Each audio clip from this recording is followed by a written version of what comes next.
Syekhona Kholil, pendidikan dan cerita tentang karamahnya. Jakarta, tepat pada tanggal 27 Januari tahun 1820 Masehi, Abdul Latif seorang kiai kampung Senenan, Desa Kemayoran, Kecamatan Bangkalan, Kabupaten Bangkalan, ujung barat Pulau Madura, Jawa Timur, merasakan kegembiraan.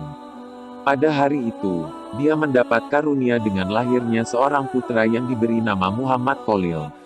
Selepas melantunkan azan di telinga sang putra, Kiai Haji Abdul Latif berdoa, memohon kepada Allah Subhanahu wa Ta'ala agar Muhammad Kholil kelak menjadi pemimpin umat. Allah mengabulkan doa Kiai Haji Abdul Latif. Muhammad Kholil yang kemudian terkenal dengan Syekhona Kholil menjadi salah satu pemimpin besar umat Islam. Syekh Kholil Al-Bangkalan berasal dari keluarga ulama. Ayahnya, Kiai Haji Abdul Latif, memiliki ikatan darah dengan Sunan Gunung Jati. Ayah Abdul Latif adalah Kiai Hamim, anak dari Kiai Abdul Karim.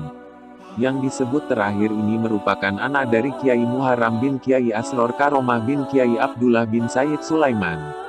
Said Sulaiman merupakan cucu dari Sunan Gunung Jati. Riwayat pendidikan Syekhona Kholil. Sejak kecil Muhammad Kholil dididik sangat ketat oleh sang ayah. Kebetulan juga Mbah Kholil di masa kecil sangat haus akan ilmu, terutama yang berkaitan dengan ilmu fikih dan nahwu. Bahkan lebih istimewanya lagi ia sudah hafal dengan baik Nasham Alfiyah Malik sejak usia muda. Kiai Haji Abdul Latif kemudian mengirim Mbah Kholil kecil untuk menimba ilmu yang lebih luas ke sejumlah pesantren. Awal pendidikan Mbah Kholil muda belajar kepada Kiai Muhammad Nur di Pondok Pesantren Langitan, Tuban, Jawa Timur. Setelah menimba ilmu dari Langitan, Mbah Kholil pindah ke Pondok Pesantren Cangaan, Bangil, Pasuruan. Kemudian Mbah Kholil melanjutkan pendidikannya ke Pondok Pesantren Kebon Candi. Selama menimba ilmu di pondok pesantren ini, Mbah Kholil belajar dengan Kiai Nur Hasan yang menetap di Sidogiri, berjarak 7 km yang harus ditempuh dari Kebon Candi. Saat melakukan perjalanan dari Kebon Candi ke Sidogiri, Mbah Kholil selalu membaca surat Yasin. Mbah Kholil di masa muda memiliki keinginan untuk menimba ilmu ke Mekah. Pada saat usianya mencapai 24 tahun, Mbah Kholil memutuskan untuk pergi ke Mekah setelah menikah. Untuk ongkos melakukan perjalanan bisa ia tutupi dari hasil kerja kerasnya menabung saat masih menyantri di Banyuwangi. Selama melakukan pelayaran menuju Mekah, konon, Mbah Kholil berpuasa. Hal ini disebabkan bukan karena untuk menghemat uang, namun tujuan ini agar dapat lebih mendekatkan diri kepada Allah dan agar selamat sampai tujuan. Karamah Mbah Kholil. Karamah merupakan perkara yang sangat luar biasa yang tampak pada seorang wali yang tidak disertai dengan pengakuan seorang nabi. Dari sosok Mbah Kholil yang merupakan seorang ulama besar tentunya memiliki karamah. Berikut karamah Mbah Kholil dari berbagai sumber yang telah kami rangkum di antaranya. 1. Tertawa keras saat sholat. Pada suatu hari, saat melakukan sholat berjamaah yang dipimpin oleh seorang kiai pondok pesantren tempat Mbah Kholil muda menimba ilmu, ia tertawa cukup keras.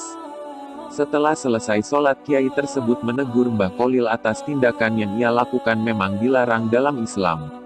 Syekh Kholil pun menjawab hal yang menyebabkan ia bisa tertawa keras. Ketika salat berjamaah berlangsung, ia melihat berkat makanan yang dibawa pulang sehabis kenduri di atas kepala sang kiai. Mendengar jawaban tersebut, sang kiai pun sadar dan malu atas salat yang dipimpinnya. 2. Dapat membelah diri. Mbah Kholil memiliki kemampuan yaitu membelah diri. Ia bisa berada di beberapa tempat dalam waktu bersamaan. Pernah terjadi peristiwa aneh di saat ia sedang mengajar di pesantren. Saat berceramah, Mbah Kholil melakukan sesuatu yang tidak terlihat oleh mata. Tiba-tiba baju dan sarung beliau nampak basah kuyup. Setengah bulan kemudian teka-teki tersebut terjawab.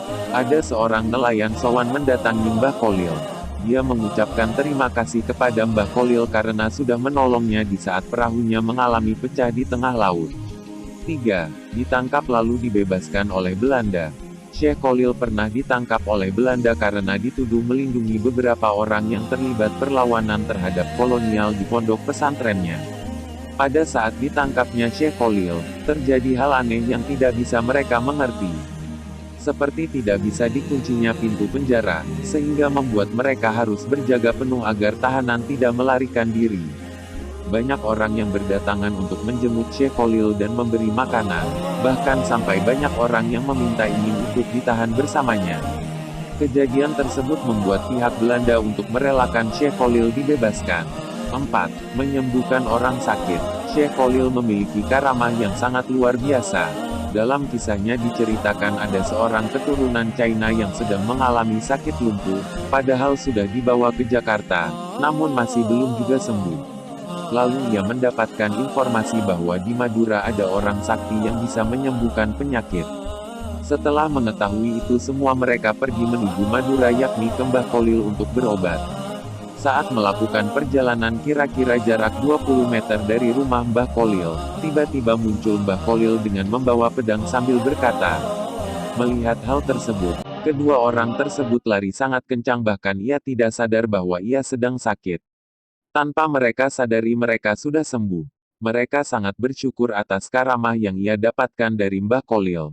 Setelah Mbah Khalil wafat bahkan mereka sering datang ke makam Mbah Khalil untuk berziarah.